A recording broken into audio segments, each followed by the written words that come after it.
So how important are the folks that you choose to hang out with?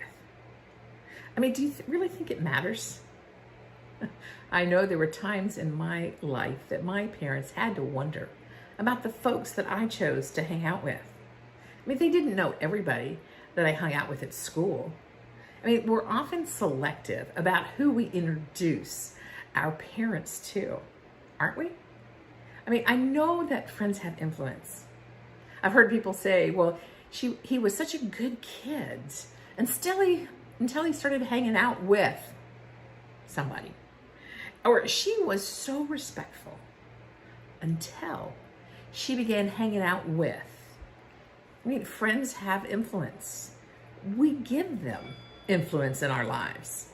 I mean, as much as we think we might know, even as parents, we don't know everything. But it isn't just kids that have friends who influence their lives. Adults are challenged as well. How many stories have you heard of somebody following a friend or a colleague, someone that does something a wee bit shady? Just this once, maybe it'll be okay. Or how could I say no? I mean, they were a friend. I mean, it sounded too good to be true. And, I mean, I didn't think. I had no idea. I can't believe it turned out that way. You know, Solomon's wisdom reminds us in Proverbs 12:26, godly people are careful about the friends they choose, but the way of sinners, it leads them down the wrong path. It's pretty clear and oh so plain. The way of sinners leads us down the wrong path.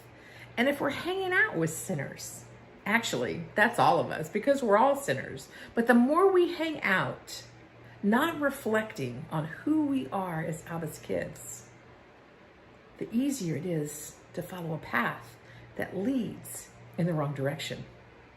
I mean, when we're tempted to follow that wrong path, maybe we should look up and see who's around us, who is influencing us, who's not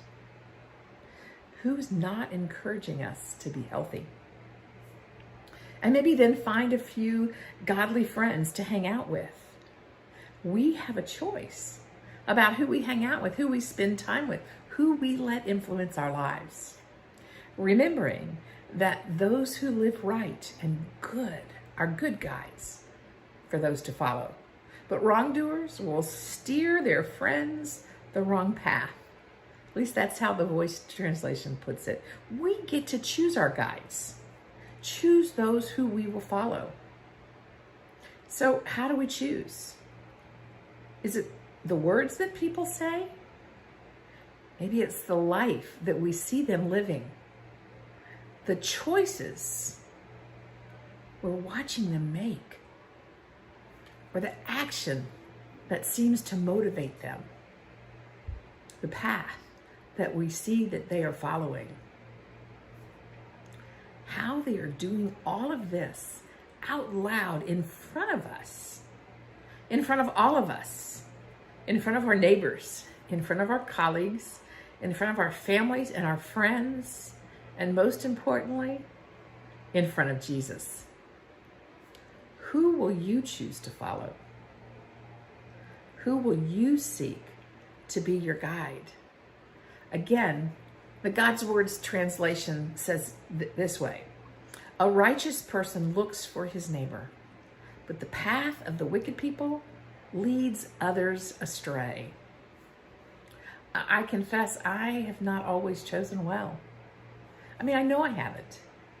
But now I want to hang out with folks who look out for their neighbors, who love them when it's difficult, who encourage them when others might turn against them, to care for them when others abuse them, those who will feed them when they might be hungry, stand up for them when others might shun them, love them in spite of themselves, invest in them when they seem lost. Offer justice when neglect has been offered. Share hope for a new tomorrow. So how important are the choices we make about the folks we choose to hang out with? Do you think it really matters? Yes, that's the answer. Yes, it does. It can make all the difference. Me, I want to hang out with those who want to hang out with Jesus. Maybe a little of Jesus will rub off on me. Maybe a little more each day. Will you pray with me? Abba, Father, wow, open our eyes to see those that are influencing our lives, those that we are choosing to follow. Help us to see motive. Help us to see attitude. Help us to see integrity. Help us to see vulnerability. Help us to see reality. Not see what we want, or not see what we hope for, but to see who we're following and the path that they are leading us down. Forgive us when we choose those who lead us down a wrong path, when we choose those who question our integrity, question our morality, who might question our ethics, might think we're too good. You know, there was a season in my life, Lord, where somebody called me a goody two-shoes. The first time it didn't feel good. The second time I kind of liked it. And the third time I was ready to own it. I want to hang out with people who want to hang out with you. I want to hang out with people who want to know Jesus. Because I want more of Jesus to reflect on me so that I can love my neighbors, that I can encourage my neighbors, so I can empower my neighbors, so that I can stand beside my neighbors. I don't want to discourage anyone. I don't want to belittle anyone. I don't want to degrade anyone. I don't want to hate anyone, even if they believe differently than I do, even if I think they're wrong. I want to learn to love.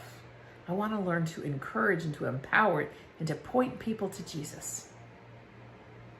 Give me wisdom to choose the right people to hang out with, that we can all hang out with Jesus together. How awesome that is. Thanks for loving us. Thank you for being patient with us. Thanks for walking with us every step of the way. Amen. Now, Kathy, help us to breathe a little. Sometimes that breathing just gives us enough of a breath and a pause so that we can listen better, make wiser choices. Thanks, my friend. I'm paraphrasing Viktor Frankl, who wrote Man's Search for Meaning. There's a pause between stimulus and response. Fill the pause with breathing, and we'll allow God in to help us with our response. Inhaling, fill yourself up with air, and now concentrate on the exhale, completely empty. Inhale through nose and mouth. Concentrate on the exhale, empty. Inhale through nose and mouth. Concentrate on your exhale. Inhale on nose and mouth. Concentrate on your exhale. And just continue to breathe in and out. You can always breathe between stimulus and response and allow God to come in.